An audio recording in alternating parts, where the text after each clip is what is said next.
Hello students, beta in this video we are going to study further about the p-n junction diet. So in this video we are going to study about potential barrier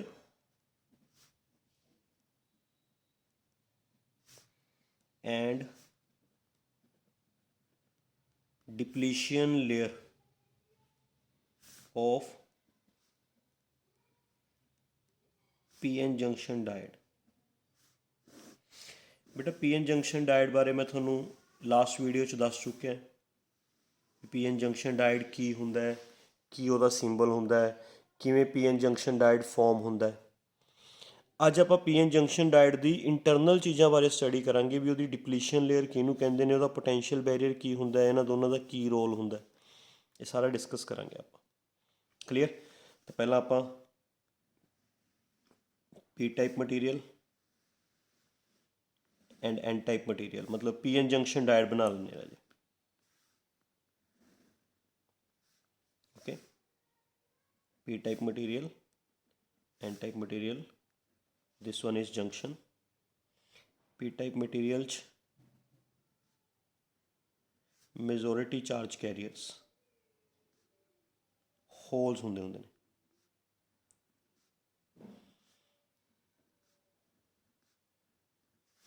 holes.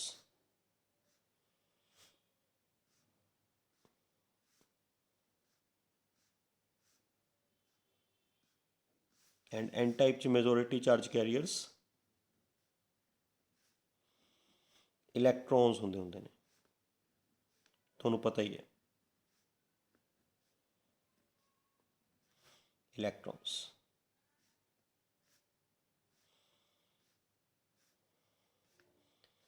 तो बेटा ਜਿਹੜੇ ਮੈਂ ਇਹ big circles ਬਣਾਏ ਨੇ ਹੈ ਨਾ, big circles ਇਹ ਰਿਪਰੈਜ਼ੈਂਟ ਕਰਦੇ ਨੇ ਇੰਪਿਓਰਿਟੀ ਐਟਮਸ ਨੂੰ। ਇੰਪਿਓਰਿਟੀ ਐਟਮਸ ਨੋ ਡਾਊਟ ਪੀ ਟਾਈਪ ਮਟੀਰੀਅਲ 'ਚ ਟ੍ਰਾਈਵੈਲੈਂਟ ਇੰਪਿਓਰਿਟੀਜ਼ ਹੋਣਗੀਆਂ ਐਂਡ ਐਨ ਟਾਈਪ ਮਟੀਰੀਅਲ 'ਚ ਪੈਂਟਾਵੈਲੈਂਟ ਇੰਪਿਓਰਿਟੀਜ਼ ਹੋਣਗੀਆਂ, ਪੈਂਟਾਵੈਲੈਂਟ। ਓਕੇ, ਜਿਹੜੇ ਸਮੋਲ ਸਰਕਲਸ ਹੈ ਇਹ ਰਿਪਰੈਜ਼ੈਂਟ ਕਰਦੇ ਨੇ ਹੋਲਸ ਨੂੰ ਐਂਡ ਜਿਹੜੇ ਡੋਟਸ ਹੈ ਡੋਟਸ ਇਹ ਰਿਪਰੈਜ਼ੈਂਟ ਕਰਦੇ ਨੇ ਬੇਟਾ ਇਲੈਕਟ੍ਰੋਨਸ ਨੂੰ। ਮੈਂ ਜਿਹੜੀ ਇਹ ਡਾਇਗਰਾਮ ਬਣਾਈ ਹੈ ਇਸ ਡਾਇਗਰਾਮ 'ਚ ਮੈਂ ਤੁਹਾਨੂੰ ਸਿਲੀਕੋਨ ਐਟਮਸ ਸ਼ੋਅ ਨਹੀਂ ਕੀਤੇ, ਨਾ ਮੈਂ ਤੁਹਾਨੂੰ ਹੈ ਨਾ ਸਿਲੀਕੋਨ ਐਟਮ ਸ਼ੋਅ ਕੀਤੇ ਨੇ, ਨਾ ਮੈਂ ਕੋਈ ਬੌਂਡਸ ਸ਼ੋਅ ਕੀਤੇ ਨੇ। ਮੈਂ ਸਿਰਫ ਤੁਹਾਨੂੰ ਸ਼ੋਅ ਕੀਤੇ ਨੇ ਇੰਪਿਓਰਿਟੀ ਐਟਮਸ ਅਤੇ ਉਹਨਾਂ ਨਾਲ ਕ੍ਰੀਏਟ ਹੋਣ ਵਾਲੇ ਚਾਰਜ ਕੈਰੀਅਰਸ। ਚਾਰਜ ਕੈਰੀਅਰਸ ਆਪਾਂ ਕਹਿੰਦੇ ਹੁੰਦੇ ਹਾਂ ਜਿਨ੍ਹਾਂ ਕਾਰਨ ਇਲੈਕਟ੍ਰੀਸਿਟੀ ਪ੍ਰੋਡਿਊਸ ਹੁੰਦੀ ਹੈ, these are non as charge carriers. Electricity produce ਹੁੰਦੀ ਹੈ ਹੋਲਸ ਐਂਡ ਇਲੈਕਟ੍ਰੋਨਸ ਕਾਰਨ। ਹੋਲਸ ਐਂਡ ਇਲੈਕਟ੍ਰੋਨਸ ਨੂੰ ਅਸੀਂ ਕੀ ਬੋਲ ਦਿੰਦੇ ਹਾਂ ਬੇਟਾ? Charge carriers. ਮੈਂ ਜਿਹੜੀ ਤੁਹਾਨੂੰ ਇਹ ਸਟਰਕਚਰ ਸ਼ੋਅ ਕੀਤੀ ਹੈ ਬੇਟਾ, ਵੇਟ ਅ ਮਿਨਟ, ਮੈਂ ਤੁਹਾਨੂੰ ਦੱਸ ਦਿੰਦਾ ਮੈਂ ਕੀ ਬਣਾਇਆ। ਯੈਸ, ਮੈਂ ਤੁਹਾਨੂੰ ਆਹ ਦੇਖੋ ਆਹ ਸਟਰਕਚਰ ਤੁਹਾਨੂੰ ਵਿਜ਼ੀਬਲ ਹੈ ਨਾ, ਮੈਂ ਆਹੀ ਇਸੇ ਦਾ ਡਾਇਟ ਬਣਾਇਆ ਬੇਟਾ। ਮੈਂ ਇਸ ਦੇ ਵਿੱਚ ਜਿਹੜੇ ਸਿਲੀਕੋਨ ਐਟਮਸ ਨੇ, ਸਿਲੀਕੋਨ ਐਟਮਸ, ਮੈਂ ਉਹ ਸਿਲੀਕੋਨ ਐਟਮਸ ਇੱਧਰ ਸ਼ੋਅ ਨਹੀਂ ਕੀਤੇ, ਮੈਂ ਸ਼ੋਅ ਨਹੀਂ ਕੀਤੇ। ਪਰ ਐਵੇਂ ਨਹੀਂ ਸਮਝ ਲੈਣਾ ਵੀ ਸਿਲੀਕੋਨ ਐਟਮਸ ਨਹੀਂ ਹੋਣਗੇ, ਬਹੁਤ ਸਾਰੇ ਸਿਲੀਕੋਨ ਐਟਮਸ ਹੋਣਗੇ, ਬਹੁਤ ਸਾਰੇ। ਇੰਪਿਓਰਿਟੀ ਐਟਮਸ ਤਾਂ ਬਹੁਤ ਘੱਟ ਹੁੰਦੇ ਨੇ ਹੈ ਨਾ। ਸਿਲੀਕੋਨ ਐਟਮਸ ਤੁਹਾਨੂੰ ਦੱਸਿਆ ਸੀ ਨਾ ਵੀ ਇੰਪਿਓਰਿਟੀ ਐਟਮਸ ਦੀ ਕੰਸਨਟ੍ਰੇਸ਼ਨ ਸਿਲੀਕੋਨ ਐਟਮਸ ਨਾਲੋਂ 1 ਪਾਰਟ ਪਰ ਮਿਲੀਅਨ 1 ppm ਹੋਣੀ ਚਾਹੀਦੀ ਹੈ, ਦੱਸਿਆ ਸੀ ਨਾ ਬੇਟਾ। ਤਾਂ ਸਿਲੀਕੋਨ ਐਟਮਸ ਹੋਣਗੇ, ਬਹੁਤ ਸਾਰੇ ਹੋਣਗੇ, ਇੱਕ ਦੂਜੇ ਨਾਲ ਬਾਉਂਡਿਡ ਹੋਣਗੇ with the help of covalent bonds, ਜਿਵੇਂ ਇਸ ਸਟਰਕਚਰ 'ਚ ਨੇ। ਜਿਵੇਂ ਇਸ ਸਟਰਕਚਰ 'ਚ ਦੇਖੋ ਕਿੰਨੇ ਸਿਲੀਕੋਨ ਐਟਮਸ ਹੈ ਨਾ, ਕਿੰਨੇ ਸਿਲੀਕੋਨ ਐਟਮਸ ਹੈ ਐਂਡ ਸਾਰੇ ਸਿਲੀਕੋਨ ਐਟਮਸ ਬਾਉਂਡਿਡ ਨੇ ਇੱਕ ਦੂਜੇ ਨਾਲ with the help of covalent bonds, bonded ਨੇ ਨਾ ਬੇਟਾ। ਤਾਂ ਮੈਂ ਤੁਹਾਨੂੰ ਇਹ ਸਿਲੀਕੋਨ ਐਟਮਸ ਇਸ ਡਾਇਗਰਾਮ 'ਚ ਸ਼ੋਅ ਨਹੀਂ ਕੀਤੇ, ਮੈਂ ਸਿਰਫ ਸ਼ੋਅ ਕੀਤੇ ਨੇ ਬੇਟਾ ਆਹ ਇੰਪਿਓਰਿਟੀ ਐਟਮਸ, ਆਹ ਵਾਲੇ ਇੰਪਿਓਰਿਟੀ ਐਟਮਸ, ਆਹ ਵਾਲੇ ਮੈਂ ਆਹ ਵਾਲੇ ਇੰਪਿਓਰਿਟੀ ਐਟਮਸ ਸ਼ੋਅ ਕੀਤੇ ਨੇ ਤੁਹਾਨੂੰ। ਕਲੀਅਰ? ਆਹ ਇੰਪਿਓਰਿਟੀ ਐਟਮ ਸ਼ੋਅ ਕੀਤੇ ਨੇ ਅਤੇ ਨਾਲ ਉਹਨਾਂ ਦੇ ਇਲੈਕਟ੍ਰੋਨਸ ਸ਼ੋਅ ਕੀਤੇ ਨੇ। ਆਹ ਸੀਗੇ ਆਹ ਇੰਪਿਓਰਿਟੀ ਐਟਮਸ, ਨਾਲ ਉਹਨਾਂ ਦੇ ਕੀ ਸ਼ੋਅ ਕਰਤਾ? ਇਲੈਕਟ੍ਰੋਨ। ਇੱਕ ਇੰਪਿਓਰਿਟੀ ਐਟਮ ਇੱਕ ਇਲੈਕਟ੍ਰੋਨ ਡੋਨੇਟ ਕਰਦਾ ਹੁੰਦਾ ਨਾ, ਤਾਂ ਜਿੰਨੇ ਇੰਪਿਓਰਿਟੀ ਐਟਮਸ ਬਣਾਤੇ ਓਨੇ ਹੀ ਮੈਂ ਕੀ ਬਣਾਤੇ? ਇਲੈਕਟ੍ਰੋਨਸ। ਇਕੱਠੇ ਜੇ ਬਣਾਤੇ, ਪਰ ਇਕੱਠਾ ਨਹੀਂ ਹੋਏਗਾ ਇਹ ਕੰਸੈਪਟ, ਇਹ ਸਾਰਾ ਕੰਸੈਪਟ ਐਵੇਂ ਹੋਏਗਾ। ਸਿਲੀਕੋਨ ਐਟਮਸ ਹੋਣਗੇ, ਕਿਤੇ ਕਿਤੇ ਹੋਣਗੇ ਇੰਪਿਓਰਟੀ ਐਟਮਸ। ਇਹ ਤਾਂ ਤੁਹਾਨੂੰ ਕੰਸੈਪਟ ਸਮਝਾਉਣ ਵਾਸਤੇ ਇਹ ਸਾਰਾ ਇਕੱਠਾ ਬਣਾਤਾ ਮੈਨੇ। ਕਲੀਅਰ। ਐਵੇਂ ਇੱਧਰ ਇਹ ਪੈਂਟਾਵੈਲੈਂਟ ਇੰਪਿਓਰਟੀਜ਼ ਹੈ ਜਿਨ੍ਹਾਂ ਨੇ ਕੋਲ ਇਲੈਕਟ੍ਰੋਨਸ ਨੇ। ਇਹ ਟਰਾਈਵੈਲੈਂਟ ਇੰਪਿਓਰਟੀਜ਼ ਹੈ, ਆ ਬਿਗ ਸਰਕਲਸ ਟਰਾਈਵੈਲੈਂਟ ਇੰਪਿਓਰਟੀਜ਼ ਜਿਨ੍ਹਾਂ ਕੋਲ ਹੋਲਸ ਨੇ। ਕਲੀਅਰ। ਓਕੇ। ਤਾਂ ਹੁਣ ਮੈਨੂੰ ਇਹ ਦੱਸੋ ਬੇਟਾ ਕਿ ਜਿਹੜੇ ਆ ਸਿਲੀਕੋਨ ਐਟਮਸ ਹੁੰਦੇ ਨੇ, ਆ ਸਿਲੀਕੋਨ ਐਟਮਸ, ਕੀ ਇਹ ਮੂਵ ਕਰ ਸਕਦੇ ਹੁੰਦੇ ਨੇ? ਕੀ ਸਿਲੀਕੋਨ ਐਟਮਸ ਮੂਵ ਕਰ ਸਕਦੇ ਹੁੰਦੇ ਨੇ? ਨਹੀਂ ਮੂਵ ਕਰ ਸਕਦੇ ਹੁੰਦੇ, ਕਿਉਂਕਿ ਇਹ ਬਾਉਂਡਡ ਨੇ, ਆਪਣੇ ਨੇਬਰਰਸ ਨਾਲ ਬਾਉਂਡਡ ਨੇ with the help of covalent bond. ਹਰ ਸਿਲੀਕੋਨ ਐਟਮ ਆਪਣੇ ਨੇਬਰਰ ਨਾਲ ਬਾਉਂਡਡ ਹੈ with the help of covalent bond. ਇਸ ਕਰਕੇ ਸਿਲੀਕੋਨ ਐਟਮਸ ਮੂਵ ਨਹੀਂ ਕਰ ਸਕਦੇ। ਕੀ ਇੰਪਿਓਰਟੀ ਐਟਮਸ ਮੂਵ ਕਰ ਸਕਦੇ ਨੇ ਬੇਟਾ? ਪੈਂਟਾਵੈਲੈਂਟ ਇੰਪਿਓਰਟੀ ਐਟਮ ਜਾਂ ਟਰਾਈਵੈਲੈਂਟ ਇੰਪਿਓਰਟੀ ਐਟਮ ਲਾਈਕ ਦਿਸ। ਟਰਾਈਵੈਲੈਂਟ ਇੰਪਿਓਰਟੀ ਐਟਮ ਇੰਡੀਅਮ ਹੈ ਨਾ। ਦੱਸੋ ਕੀ ਇਹ ਇੰਡੀਅਮ ਐਟਮ ਮੂਵ ਕਰ ਸਕਦੇ ਨੇ? ਜਾਂ ਕੀ ਪੈਂਟਾਵੈਲੈਂਟ ਆਰਸੈਨਿਕ ਐਟਮਸ ਮੂਵ ਕਰ ਸਕਦੇ ਨੇ? ਇਹ ਵੀ ਨਹੀਂ ਮੂਵ ਕਰ ਸਕਦੇ ਬੇਟਾ। ਇੰਡੀਅਮ ਐਟਮ ਵੀ ਮੂਵ ਨਹੀਂ ਕਰ ਸਕਦੇ ਕਿਉਂਕਿ ਇਹ ਵੀ ਬਾਉਂਡਡ ਨੇ ਨੇਬਰਰ ਸਿਲੀਕੋਨਸ ਨਾਲ। ਟਰਾਈਵੈਲੈਂਟ ਇੰਪਿਓਰਟੀ ਐਟਮ 3 ਬੌਂਡਡ ਨਾਲ, 3 ਬੌਂਡਸ ਨਾਲ ਬਾਉਂਡਡ ਹੈ। ਐਂਡ ਬੇਟਾ ਪੈਂਟਾਵੈਲੈਂਟ ਇੰਪਿਓਰਟੀ ਐਟਮ, ਪੈਂਟਾਵੈਲੈਂਟ ਇੰਪਿਓਰਟੀ ਐਟਮ 4 ਕੋਵਲੈਂਟ ਬੌਂਡਸ ਨਾਲ ਬਾਉਂਡਡ ਹੈ। ਮਤਲਬ ਕਿ ਨਾ ਤਾਂ ਸਬਸਟਾਂਸ 'ਚ ਨਾ ਤਾਂ ਸਿਲੀਕੋਨ ਐਟਮਸ ਮੂਵ ਕਰ ਸਕਦੇ ਹੁੰਦੇ ਨੇ, ਨਾ ਹੀ ਇੰਪਿਓਰਟੀ ਐਟਮਸ ਮੂਵ ਕਰ ਸਕਦੇ ਹੁੰਦੇ ਨੇ। ਅਗਰ ਕੋਈ ਚੀਜ਼ ਮੂਵ ਕਰਦੀ ਹੈ ਤਾਂ ਬੇਟਾ ਉਹ ਆ ਫ੍ਰੀ ਇਲੈਕਟ੍ਰੋਨਸ ਹੈ ਜਿਹੜੇ ਇੰਪਿਓਰਟੀ ਐਟਮ ਨੇ ਡੋਨੇਟ ਕੀਤੇ। ਇੰਪਿਓਰਟੀ ਐਟਮ ਨੇ ਜਿਹੜੇ ਇਲੈਕਟ੍ਰੋਨ ਡੋਨੇਟ ਕੀਤੇ ਉਹ ਫ੍ਰੀ ਇਲੈਕਟ੍ਰੋਨਸ ਹੈ, ਜਾਂ ਇੰਪਿਓਰਟੀ ਐਟਮਸ ਨੇ ਜਿਹੜੇ ਹੋਲਸ ਕ੍ਰੀਏਟ ਕੀਤੇ ਉਹ ਹੋਲਸ ਹੈ। ਇਹ ਹੋਲਸ ਮੂਵ ਕਰ ਸਕਦੇ ਨੇ, ਆਹ ਵਾਲੇ ਫ੍ਰੀ ਇਲੈਕਟ੍ਰੋਨਸ ਮੂਵ ਕਰ ਸਕਦੇ ਨੇ, ਹੈ ਨਾ, ਜਿਨ੍ਹਾਂ ਕਰਕੇ ਕਰੰਟ ਬਣਦਾ ਹੈ। ਨਾ ਸਿਲੀਕੋਨ ਐਟਮਸ ਮੂਵ ਕਰ ਸਕਦੇ ਨੇ, ਨਾ ਹੀ ਇੰਪਿਓਰਟੀ ਐਟਮਸ। ਤਾਂ ਜਿਹੜੀ ਮੈਂ ਡਾਇਗਰਾਮ ਬਣਾਈ ਹੈ, ਇਸ ਡਾਇਗਰਾਮ ਨੂੰ ਸਮਝੋ। ਇਹ ਜਿਹੜੇ ਬਿਗ ਸਰਕਲਸ ਹੈ ਨਾ, ਪੀ ਟਾਈਪ 'ਚ big circles trivalent impurity atoms ਹੈ, ਐਨ ਟਾਈਪ 'ਚ big circles pentavalent impurity atoms ਹੈ। ਇਹ ਇੰਪਿਓਰਟੀ ਐਟਮਸ ਹੈ ਜਿਹੜੇ ਬਿਗ ਸਰਕਲਸ ਹੈ। Big circles are impurity atoms, small circles ਨੇ ਬੇਟਾ ਹੋਲਸ, ਐਂਡ ਡੋਟਸ ਨੇ ਇਲੈਕਟ੍ਰੋਨਸ। ਤੇ ਇਹਨਾਂ 'ਚੋਂ ਮੂਵ ਕੌਣ ਕਰ ਸਕਦਾ ਹੈ? ਹੋਲਸ ਮੂਵ ਕਰ ਸਕਦੇ ਨੇ, ਯੈਸ। ਇਲੈਕਟ੍ਰੋਨਸ ਮੂਵ ਕਰ ਸਕਦੇ ਨੇ, yes. But impurity atoms move ਨਹੀਂ ਕਰ ਸਕਦੇ because impurity atoms are bonded with the neighbour silicon atoms with the help of covalent bonds. ਇੱਕ ਨਹੀਂ, 2 3 4 ਬੌਂਡਸ ਨਾਲ ਬਾਉਂਡਡ ਹੁੰਦੇ ਨੇ। ਇਸ ਕਰਕੇ ਇੰਪਿਓਰਟੀ ਐਟਮਸ, ਮੈਂ ਤੁਹਾਨੂੰ ਸਾਫ਼ ਕਲੀਅਰ ਕਰ ਰਿਹਾ, ਇੰਪਿਓਰਟੀ ਐਟਮਸ ਮੂਵ ਨਹੀਂ ਕਰ ਸਕਦੇ। ਇੰਪਿਓਰਟੀ ਐਟਮਸ ਮੂਵ ਨਹੀਂ ਕਰ ਸਕਦੇ। ਸਿਰਫ ਮੂਵ ਕੌਣ ਕਰ ਸਕਦਾ ਹੈ? ਜਾਂ ਆ ਹੋਲਸ ਜਾਂ ਆ ਇਲੈਕਟ੍ਰੋਨਸ। ਕਲੀਅਰ। ਤਾਂ ਬੇਟਾ ਡਾਇਗਰਾਮ 'ਚ ਪਤਾ ਚੱਲ ਗਿਆ ਤੁਹਾਨੂੰ ਕੀ ਬਣਿਆ ਹੋਇਆ। ਇਸ ਡਾਇਗਰਾਮ 'ਚ ਪਤਾ ਚੱਲ ਗਿਆ ਕੀ ਬਣਿਆ ਹੋਇਆ। ਪੀ ਐਨ ਜੰਕਸ਼ਨ ਡਾਇਡ ਬਣਿਆ ਹੋਇਆ ਹੈ। ਪੀ ਟਾਈਪ ਮਟੀਰੀਅਲ 'ਚ ਹੋਲਸ ਪ੍ਰੈਜੈਂਟ ਹੈ, ਐਨ ਟਾਈਪ ਮਟੀਰੀਅਲ 'ਚ ਇਲੈਕਟ੍ਰੋਨਸ ਪ੍ਰੈਜੈਂਟ ਹੈ।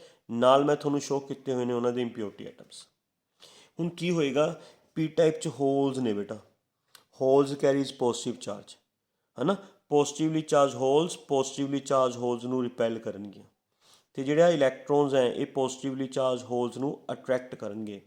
That means these holes trying to move towards N region. ਇਹ ਐਨ ਰੀਜਨ ਵੱਲ ਜਾਣ ਦੀ ਕੋਸ਼ਿਸ਼ ਕਰਨਗੀਆਂ।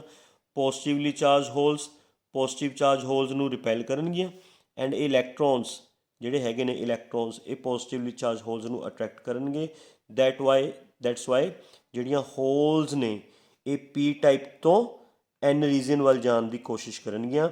ਸਿਮਿਲਰਲੀ ਜਿਹੜੇ ਆ ਇਲੈਕਟ੍ਰੋਨਸ ਨੇ, ਇਲੈਕਟ੍ਰੋਨਸ ਇਹ ਇੱਕ ਦੂਜੇ ਨੂੰ ਰਿਪੈਲ ਕਰਨਗੇ, ਇਹ ਇਲੈਕਟ੍ਰੋਨਸ ਇਹਨਾਂ ਇਲੈਕਟ੍ਰੋਨਸ ਨੂੰ ਰਿਪੈਲ ਕਰਨਗੇ, ਅਤੇ ਜਿਹੜੀਆਂ ਇਹ ਹੋਲਸ ਹੈ ਇਹ ਇਲੈਕਟ੍ਰੋਨਸ ਨੂੰ ਅਟਰੈਕਟ ਕਰਨਗੀਆਂ ਆਪਣੇ ਵੱਲ। ਤਾਂ ਜਿਹੜਾ ਇਲੈਕਟ੍ਰੋਨਸ ਹੈ ਐਨ ਸਾਈਡ ਵਾਲੇ, they are trying to cross the junction and move towards P region. ਮਤਲਬ ਜੰਕਸ਼ਨ ਦੇ ਨੇੜੇ ਨੇੜੇ ਜੋ ਹੋਲਸ ਹੈ ਅਤੇ ਇਲੈਕਟ੍ਰੋਨਸ ਹੈ ਉਹ ਜੰਕਸ਼ਨ ਕ੍ਰੋਸ ਕਰਨ ਦੀ ਕੋਸ਼ਿਸ਼ ਕਰਨਗੀਆਂ। ਪੀ ਟਾਈਪ ਦੀਆਂ ਹੋਲਸ ਐਨ ਰੀਜਨ ਵੱਲ ਜਾਣ ਦੀ ਕੋਸ਼ਿਸ਼ ਕਰਨਗੀਆਂ, ਐਨ ਰੀਜਨ ਵਾਲੇ ਇਲੈਕਟ੍ਰੋਨਸ ਪੀ ਰੀਜਨ ਵੱਲ ਆਉਣ ਦੀ ਕੋਸ਼ਿਸ਼ ਕਰਨਗੇ। ਜਦੋਂ ਜੰਕਸ਼ਨ 'ਤੇ ਪਹੁੰਚਣਗੇ ਦੋਨੇ ਇੱਕ ਦੂਜੇ ਨਾਲ ਟਕਰਾ ਕੇ ਇੱਕ ਦੂਜੇ ਨੂੰ ਨਿਊਟਰਲਾਈਜ਼ ਕਰ ਦੇਣਗੇ, ਕੋਵਲੈਂਟ ਬੌਂਡ ਬਣ ਜਾਏਗਾ। ਧਿਆਨ ਨਾਲ ਸਮਝੋ ਬੇਟਾ, ਜਦੋਂ ਇੱਕ ਕੋਵਲੈਂਟ ਬੌਂਡ ਬ੍ਰੇਕ ਹੁੰਦਾ ਹੈ ਉਦੋਂ ਇੱਕ ਹੋਲ ਅਤੇ ਇੱਕ ਇਲੈਕਟ੍ਰੋਨ ਪ੍ਰੋਡਿਊਸ ਹੁੰਦਾ ਹੈ। ਇੱਕ ਕੋਵਲੈਂਟ ਬੌਂਡ ਜਦੋਂ ਟੁੱਟਦਾ ਹੈ ਇੱਕ ਹੋਲ ਅਤੇ ਇੱਕ ਇਲੈਕਟ੍ਰੋਨ ਬਣਦਾ ਹੁੰਦਾ ਹੈ। ਮੈਂ ਤੁਹਾਨੂੰ ਦੱਸਿਆ ਹੋਇਆ ਪਹਿਲਾਂ ਵੀ ਸਾਰਾ ਕੁਛ। ਦੱਸਿਆ ਤਾਂ ਹੋਇਆ ਬੇਟਾ। ਆ ਦੇਖੋ ਵੀ ਜਦੋਂ ਕੋਈ ਕੋਵਲੈਂਟ ਬੌਂਡ ਟੁੱਟੇਗਾ, ਦੱਸਿਆ ਹੋਇਆ ਨਾ, ਇੱਕ ਹੋਲ ਬਣ ਜਾਏਗਾ, ਇੱਕ ਇਲੈਕਟ੍ਰੋਨ ਬਣ ਜਾਏਗਾ। ਹਰ ਕੋਵਲੈਂਟ ਬੌਂਡ ਟੁੱਟਣ 'ਤੇ ਹੋਲ ਐਂਡ ਇਲੈਕਟ੍ਰੋਨ ਬਣਦਾ ਹੁੰਦਾ ਹੈ। ਤਾਂ ਮੈਂ ਉਹੀ ਸਮਝਾ ਰਿਹਾ ਵੀ ਜਦੋਂ ਕੋਈ ਕੋਵਲੈਂਟ ਬੌਂਡ ਬ੍ਰੇਕ ਹੁੰਦਾ ਬ੍ਰੇਕ, ਉਦੋਂ ਇੱਕ ਹੋਲ ਕ੍ਰੀਏਟ ਹੁੰਦਾ ਹੈ, ਇੱਕ ਇਲੈਕਟ੍ਰੋਨ ਕ੍ਰੀਏਟ ਹੁੰਦਾ ਹੈ। ਸਿਮਿਲਰਲੀ ਜਦੋਂ hole and electron combine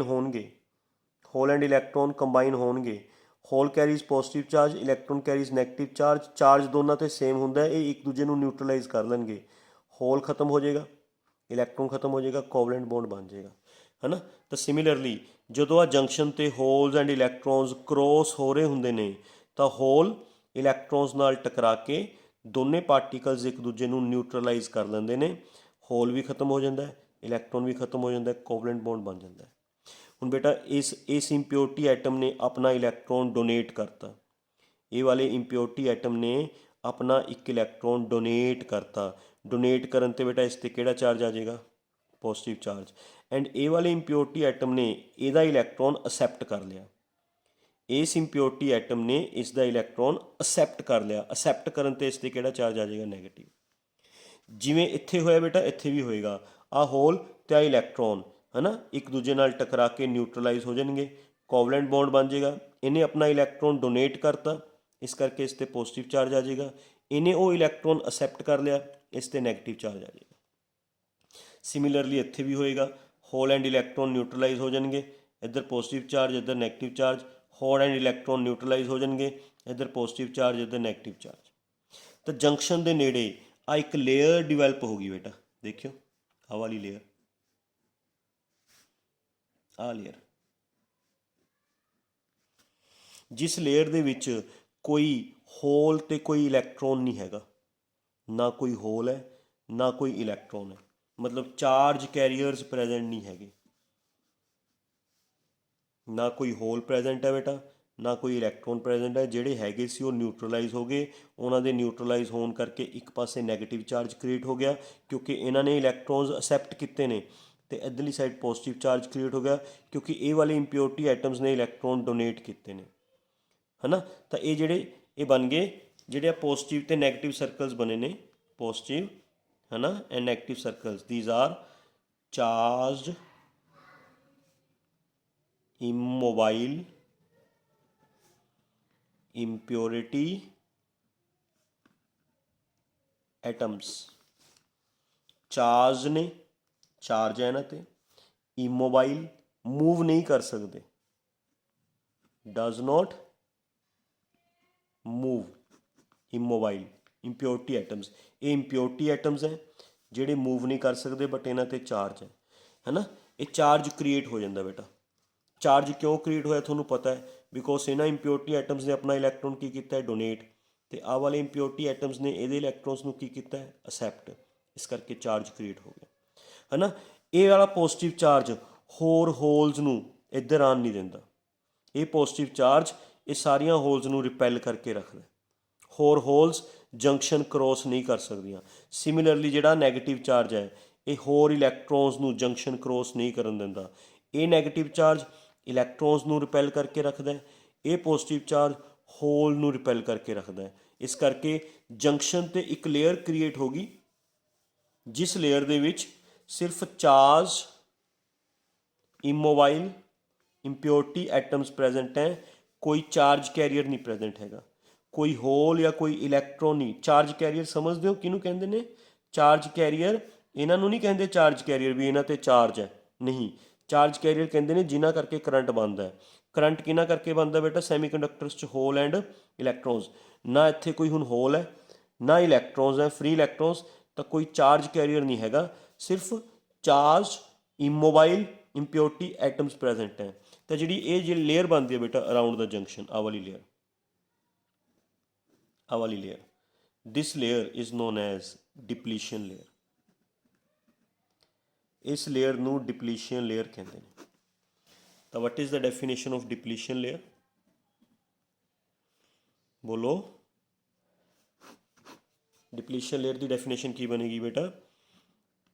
it is the layer formed around the junction in which no charge carrier, no charge carrier मतलब holes, free electrons, no charge carrier is present, only immobile, है ना, only charged immobile impurity atoms are present, है ना, is known as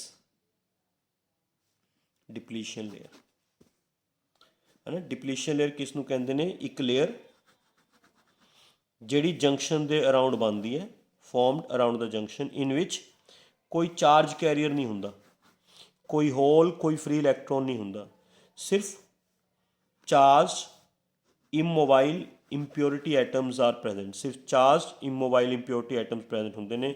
that layer is known as depletion layer, ਉਸ layer ਨੂੰ ਅਸੀਂ ਕੀ ਬੋਲਦੇ ਨੇ ਬੇਟਾ? ਡਿਪਲੀਸ਼ਨ ਲੇਅਰ, ਠੀਕ ਹੈ। ਤਾਂ ਜਦੋਂ ਵੀ ਪੀ ਐਨ ਜੰਕਸ਼ਨ ਡਾਇਡ ਬਣਦਾ ਬੇਟਾ, ਜਦੋਂ ਵੀ ਪੀ ਐਨ ਜੰਕਸ਼ਨ ਡਾਇਡ ਫੋਰਮ ਹੁੰਦਾ, ਉਸ ਦੇ ਅਰਾਊਂਡ ਡਿਪਲੀਸ਼ਨ ਲੇਅਰ ਫੋਰਮ ਹੋ ਜਾਂਦੀ ਹੈ। ਕਲੀਅਰ?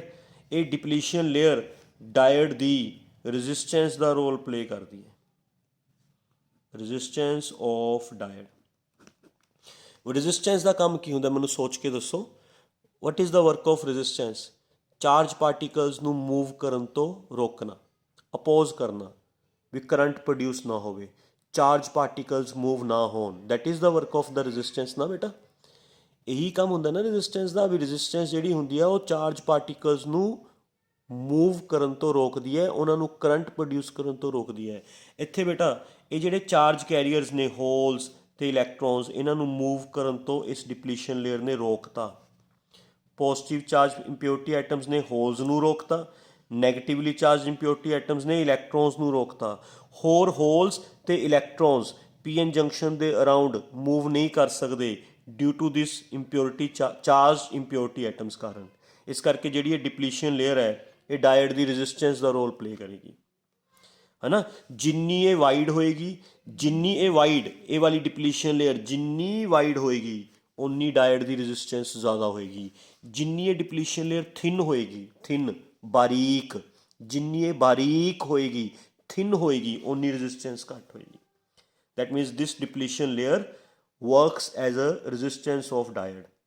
ਇਹ ਡਿਪਲੀਸ਼ਨ ਲੇਅਰ ਡਾਇਡ ਦੀ ਰੈਜ਼ਿਸਟੈਂਸ ਦਾ ਕੰਮ ਕਰਦੀ ਹੈ ਬੇਟਾ। ਜਿੰਨੀ ਇਹ ਵਾਈਡ ਉਨੀ ਰੈਜ਼ਿਸਟੈਂਸ ਜ਼ਿਆਦਾ, ਜਿੰਨੀ ਇਹ ਥਿਨ ਉਨੀ ਰੈਜ਼ਿਸਟੈਂਸ ਘੱਟ ਹੁੰਦੀ ਹੈ। ਓਕੇ, ਇੱਕ ਹੋਰ ਚੀਜ਼ ਹੁਣ ਮੈਂ ਦੱਸ ਰਿਹਾ ਬੇਟਾ, ਡਿਪਲੀਸ਼ਨ ਲੇਅਰ ਬਾਰੇ ਤਾਂ ਮੈਂ ਤੁਹਾਨੂੰ ਕਲੀਅਰ ਕਰਤਾ ਨਾਓ, ਹੈ ਨਾ। ਹੁਣ ਆਪਾਂ ਡਿਸਕਸ ਕਰਦੇ ਹਾਂ about potential barrier. Depletion layer ਹੋ ਗਈ ਨਾ ਡਾਇਡ ਦੀ, ਹੁਣ ਪੋਟੈਂਸ਼ੀਅਲ ਬੈਰੀਅਰ। ਬੇਟਾ ਇਹ ਨੈਗੇਟਿਵ ਚਾਰਜ ਕਿਉਂ ਆਇਆ ਤੁਹਾਨੂੰ ਪਤਾ ਹੈ, due to gain of electrons. And ਇਹ ਪੋਜ਼ੀਟਿਵ ਚਾਰਜ ਕਿਉਂ ਆਇਆ ਤੁਹਾਨੂੰ ਇਹ ਵੀ ਪਤਾ ਹੈ, due to loss of electrons, ਹੈ ਨਾ ਬੇਟਾ। ਇਹ ਨੈਗੇਟਿਵ ਚਾਰਜ, ਤਾਂ ਜੰਕਸ਼ਨ ਦੇ ਅਰਾਊਂਡ ਇੱਕ ਪਾਸੇ ਨੈਗੇਟਿਵ ਚਾਰਜ ਕ੍ਰੀਏਟ ਹੋ ਗਿਆ, ਨੈਗੇਟਿਵ ਚਾਰਜ ਦਾ ਪੋਟੈਂਸ਼ੀਅਲ ਨੈਗੇਟਿਵ ਹੁੰਦਾ, ਐਂਡ ਇੱਕ ਪਾਸੇ ਕੀ ਕ੍ਰੀਏਟ ਹੋ ਗਿਆ ਬੇਟਾ? ਪੋਜ਼ੀਟਿਵ ਚਾਰਜ, ਪੋਜ਼ੀਟਿਵ ਚਾਰਜ ਦਾ ਪੋਟੈਂਸ਼ੀਅਲ ਪੋਜ਼ੀਟਿਵ ਹੁੰਦਾ।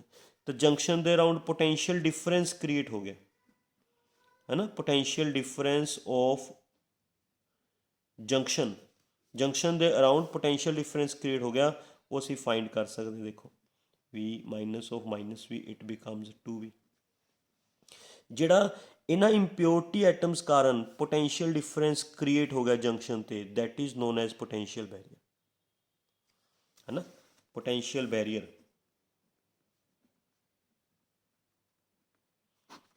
potential difference formed at the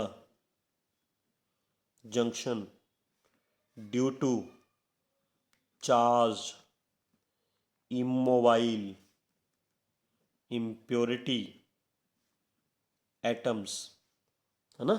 potential difference formed at the junction due to charged immobile impurity atoms is known as potential barrier, ਨੂੰ potential barrier ਬੋਲਦੇ ਨੇ। Clear? ਧਿਆਨ ਨਾਲ ਸਮਝੋ ਬੇਟਾ, ਹੈ ਨਾ। ਜਿਹੜਾ ਇਹ ਚਾਰਜ ਮੋਬਾਈਲ ਇੰਪਿਓਰਿਟੀ ਐਟਮਸ ਕਾਰਨ ਜੰਕਸ਼ਨ ਤੇ ਪੋਟੈਂਸ਼ੀਅਲ ਡਿਫਰੈਂਸ ਕ੍ਰੀਏਟ ਹੋ ਗਿਆ। ਇਸ ਪੋਟੈਂਸ਼ੀਅਲ ਡਿਫਰੈਂਸ ਨੂੰ ਡਾਇਡ ਦਾ ਪੋਟੈਂਸ਼ੀਅਲ ਬੈਰੀਅਰ ਕਹਿੰਦੇ ਨੇ। ਜਿੰਨੇ ਇਹ ਚਾਰਜ ਪਾਰਟੀਕਲਸ ਜ਼ਿਆਦਾ ਹੋਣਗੇ, ਹੈ ਨਾ, ਸੁਣੋ ਦੇਖੋ, ਪੋਟੈਂਸ਼ੀਅਲ ਤੇ ਚਾਰਜ ਦਾ ਰਿਲੇਸ਼ਨ ਡਾਇਰੈਕਟ ਹੁੰਦਾ ਹੈ। ਜਿੰਨੇ ਚਾਰਜ ਪਾਰਟੀਕਲ ਜ਼ਿਆਦਾ ਹੋਣਗੇ ਉਨਾ ਪੋਟੈਂਸ਼ੀਅਲ ਡਿਫਰੈਂਸ ਹਾਈ ਹੋਊਗਾ, ਹੈ ਨਾ।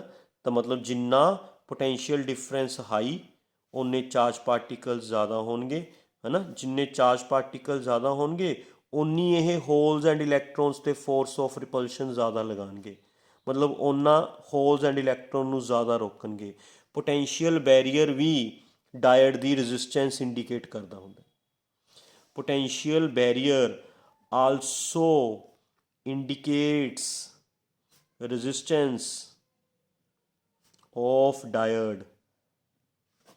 ਜਿੰਨਾ ਇਹ ਹਾਈ ਹੋਏਗਾ, ਜਿੰਨਾ ਪੋਟੈਂਸ਼ੀਅਲ ਬੈਰੀਅਰ ਹਾਈ ਹੋਏਗਾ, ਹੈ ਨਾ, ਉਹਨਾਂ ਜੰਕਸ਼ਨ 'ਤੇ ਇਹ ਚਾਰਜ ਜ਼ਿਆਦਾ ਹੋਣਗੇ। ਜਿੰਨੇ ਇਹ ਚਾਰਜ ਪਾਰਟੀਕਲ ਜ਼ਿਆਦਾ ਹੋਣਗੇ ਉਨੀ ਇਹ ਹੋਲਸ ਐਂਡ ਇਲੈਕਟ੍ਰੋਨਸ 'ਤੇ ਫੋਰਸ ਆਫ ਰਿਪਲਸ਼ਨ ਜ਼ਿਆਦਾ ਲਗਾਉਣਗੇ, ਉਹਨਾਂ ਜ਼ਿਆਦਾ ਰੋਕਣਗੇ, ਮਤਲਬ ਡਾਇਡ ਦੀ ਰੈਜ਼ਿਸਟੈਂਸ ਉਹਨਾਂ ਵਧੇਗੀ। ਜਿੰਨਾ ਪੋਟੈਂਸ਼ੀਅਲ ਬੈਰੀਅਰ ਲੋ ਹੋਏਗਾ, ਪੋਟੈਂਸ਼ੀਅਲ ਬੈਰੀਅਰ ਲੋ ਹੋਏਗਾ ਤਾਂ ਬੇਟਾ ਜਿਹੜੇ ਚਾਰਜ ਪਾਰਟੀਕਲਸ ਨੇ, ਹੈ ਨਾ, ਚਾਰਜ ਪਾਰਟੀਕਲਸ ਇਹ ਘੱਟ ਹੋਣਗੇ। ਚਾਰਜ ਪਾਰਟੀਕਲਸ ਘੱਟ ਹੋਣਗੇ ਤਾਂ ਇਹ ਹੋਲਸ ਐਂਡ ਇਲੈਕਟ੍ਰੋਨਸ 'ਤੇ ਫੋਰਸ ਆਫ ਰਿਪਲਸ਼ਨ ਵੀ ਘੱਟ ਲਗਾਉਣਗੇ, ਮਤਲਬ ਰੈਜ਼ਿਸਟੈਂਸ ਘੱਟ ਹੋਏਗੀ। ਤਾਂ ਪੋਟੈਂਸ਼ੀਅਲ ਬੈਰੀਅਰ ਹਾਈ, ਰੈਜ਼ਿਸਟੈਂਸ ਜ਼ਿਆਦਾ, ਪੋਟੈਂਸ਼ੀਅਲ ਬੈਰੀਅਰ ਲੋ, ਰੈਜ਼ਿਸਟੈਂਸ ਘੱਟ ਹੁੰਦੀ ਹੈ। ਕਲੀਅਰ ਬੇਟਾ। ਇੱਕ ਤੁਸੀਂ ਇਹ ਐਵੇਂ ਵੀ ਸਮਝ ਸਕਦੇ ਹੋ ਬੇਟਾ ਵੀ ਇੱਕ ਪਾਸੇ ਨੈਗੇਟਿਵ ਚਾਰਜ ਕ੍ਰੀਏਟ ਹੋ ਗਿਆ, ਇੱਕ ਪਾਸੇ ਪੋਜ਼ਿਟਿਵ ਚਾਰਜ ਕ੍ਰੀਏਟ ਹੋ ਗਿਆ। Negative charge plays the role of negative terminal of battery, positive charge plays the role of positive terminal of battery।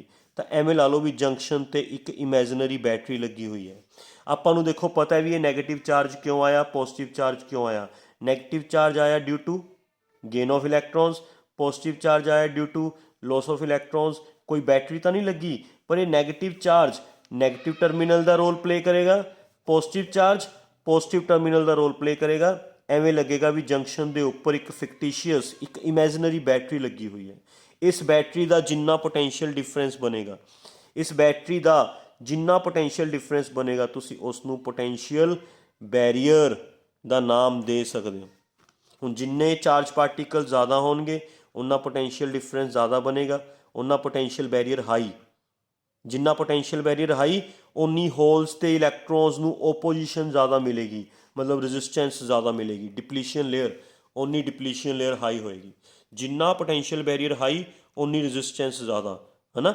ਜਿੰਨਾ ਪੋਟੈਂਸ਼ੀਅਲ ਬੈਰੀਅਰ ਲੋ ਉਨੀ ਰੈਜ਼ਿਸਟੈਂਸ ਘੱਟ, ਹੈ ਨਾ। ਮਤਲਬ ਜਿਹੜੇ ਆ ਨੈਗੇਟਿਵ ਚਾਰਜ ਤੇ ਪੋਜ਼ਿਟਿਵ ਚਾਰਜ ਕ੍ਰੀਏਟ ਹੁੰਦੇ ਨੇ ਜੰਕਸ਼ਨ ਤੇ, ਹੈ ਨਾ, ਇਹ ਇੱਕ ਤਰ੍ਹਾਂ ਦਾ ਨੈਗੇਟਿਵ ਐਂਡ ਪੋਜ਼ਿਟਿਵ, ਬੈਟਰੀ ਦਾ ਨੈਗੇਟਿਵ ਐਂਡ ਪੋਜ਼ਿਟਿਵ ਟਰਮੀਨਲ ਦਾ ਰੋਲ ਪਲੇ ਕਰਦੇ ਨੇ, ਜਿਸ ਨੂੰ, ਹੈ ਨਾ, ਮਤਲਬ ਇਸ ਨੈਗੇਟਿਵ ਤੇ ਪੋਜ਼ਿਟਿਵ ਚਾਰਜ ਕਾਰਨ ਜੋ ਪੋਟੈਂਸ਼ੀਅਲ ਡਿਫਰੈਂਸ ਬਣਿਆ, ਦੈਟ ਪੋਟੈਂਸ਼ੀਅਲ ਡਿਫਰੈਂਸ ਨੂੰ ਅਸੀਂ ਕੀ ਬੋਲਦੇ ਆ, ਪੋਟੈਂਸ਼ੀਅਲ ਬੈਰੀਅਰ।